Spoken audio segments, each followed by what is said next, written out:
Hazard Zone is getting a big bad reveal tomorrow when they reveal the trailer and everything for it. It's going to be the first time we actually see anything real regarding Hazard Zone other than the pretty concept art that they released way back when they announced it. But today I want to go over what we do know, both including the tiny bits that they have revealed to us and the rumors, doing things like data mining and whatnot. So we're going to discuss that today, just kind of go over it so we can be extra ready for tomorrow. Now, without further ado, remember, if you do enjoy today's video, don't forget to leave it a nice, thick, and juicy like as always. Of course, if you enjoy this kind of content, you want more like it, be sure to hit that big red sexy subscribe button right underneath the video. Also gotta thank my channel members. You guys help make these videos possible. If you want to join, get access to the exclusive perks that they get, and be sure to check out that blue join button. Anyway, let's begin.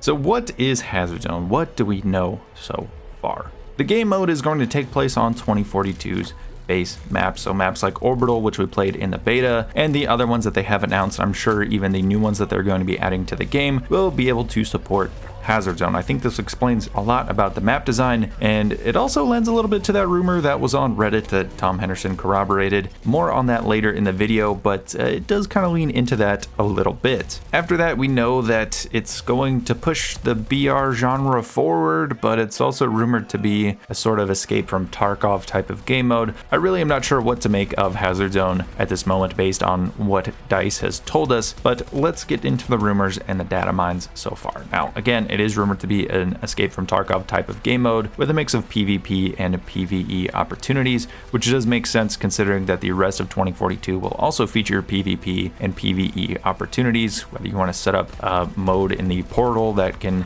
be just you and your friends against a bunch of AI soldiers, or the AI soldiers that fill in the all-out warfare servers. There is PvP and PvE all across the board here. There's also a rumor that it may be a free-to-play part of Battlefield 2042, so similar to how Warzone is the free-to-play part of the recent Call of Duties, whereas you have the main game sort of locked behind the paywall. This could be interesting, and I think it would help the game if this was the case, and I think I would get a lot more people into Battlefield 2042 and thus helping it succeed as a game. But here's hoping at the end of the day that it's a good game, and that way it'll really succeed. Now, as for the data mining, good old Temporeal is back after some silence when Battlefield 5 sort of ended its life cycle, and he has picked up a few things from Battlefield 2042's beta that have to do with Hazard Zone. Now, I do want to say before we get into the data mining, this isn't 100% fact. Doesn't mean that anything or everything here is going to be coming to the main game. There's plenty of stuff that he data mined from Battlefield 5 that ended up not coming to the game. For example, the armor plates from Firestorm never came into the base game. It's fine, but I think it does give insight into the actual thought process that the developers have towards the game, and we can get a sort of idea as to the direction that the game may be heading. So, without further ado, let's check these bad boys out. But first off, we get a description of Hazard Zone, and if you can read it right here, I can put it up on screen.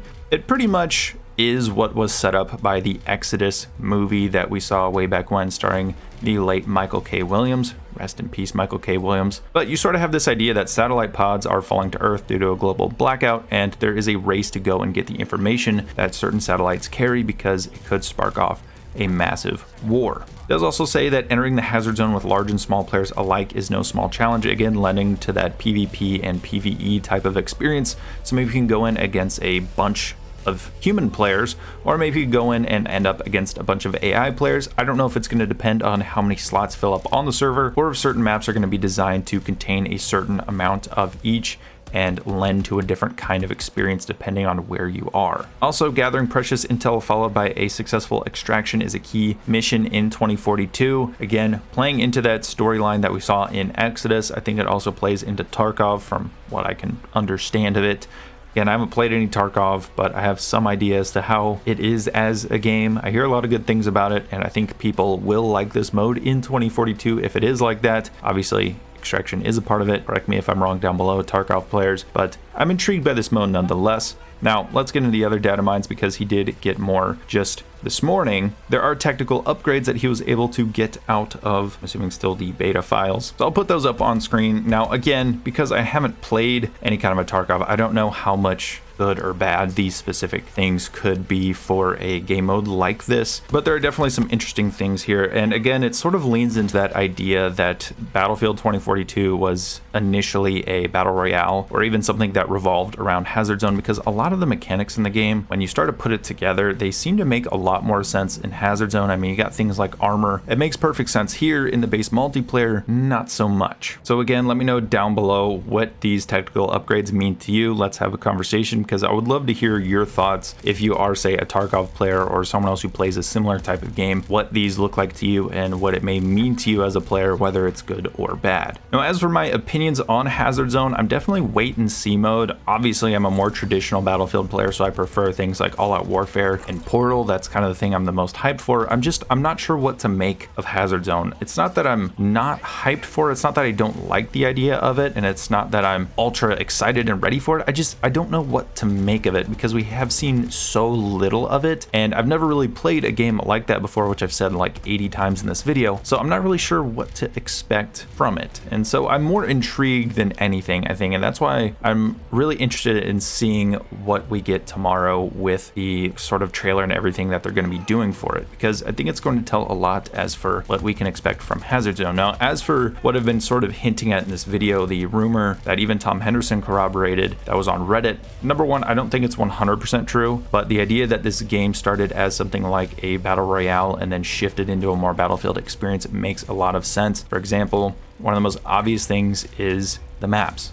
All the maps in the game are going to be available for Hazard Zone. A lot of people thought that was odd when that was first announced, but actually getting on Orbital and seeing how it plays, it does make a lot of sense. You have a lot of these isolated areas on the map, particularly the objectives around the outside and on the bottom of the map. They just seem so isolated. They seem like areas you would have to sort of slowly move to, and then you would want to sort of find engagements in there, and that's sort of where the action is going to be created. You might be like, well, duh, it's Battlefield. The action happens around objectives. PTFO, idiot. But what I'm trying to say is it's so spread out. Like a good Battlefield map, especially a medium-sized one, which Orbital is apparently going to be, should flow pretty easily from one objective to another. Here on Orbital, there really isn't very good flow from one objective to another. There's a lot of unused empty space and then these isolated areas of action, and that's what I mean by it sort of seems like a Battle Royale type of deal, or a Tarkov type of deal, I guess, where you set up these specific areas where the engagement should happen, and then you have to kind of move through these emptier areas, or maybe not so many things will happen, but it can help you plan out your future engagements and how you approach certain areas of engagement. So you would imagine that each flag would probably have some kind of data or intel that you can gather and then you can extract with. So that's sort of how I look at it. And then of course you have the things like the armor is in the base game. You have this ping system, which I know was in Battlefield 5, but instead of going with the traditional 3D spotting on these gigantic maps, they decided to go with a ping system. And then you have the specialists, which don't really have your classic like there's no traditional factions, which already kind of hurts the traditional Battlefield structure. And then on top of that, the specialists aren't really a part of classes. Like they have their own individual gadgets, which makes sense to structure it as like, oh, this is my favorite specialist, I like to go into Hazard Zone with this. But if you take it into a traditional Battlefield game, structuring based on specialists instead of classes doesn't really work as well. And so I think that's why we're seeing all these kinds of issues. It makes a lot more sense the more that you think about it and put things together. But regardless, at the end of the day, I am intrigued to see how Hazard Zone is received by the community. I'm intrigued to see what they offer to us. And again, it just feels like the game was built around Hazard Zone in a similar way to how, say, Battlefield 1 was built around operations. It just feels that way. Anyway, let me know down below what you guys think. Let me know what you want to see from Hazard Zone, whether or not you're excited. Let's have a discussion, and I'll see you guys in the next video.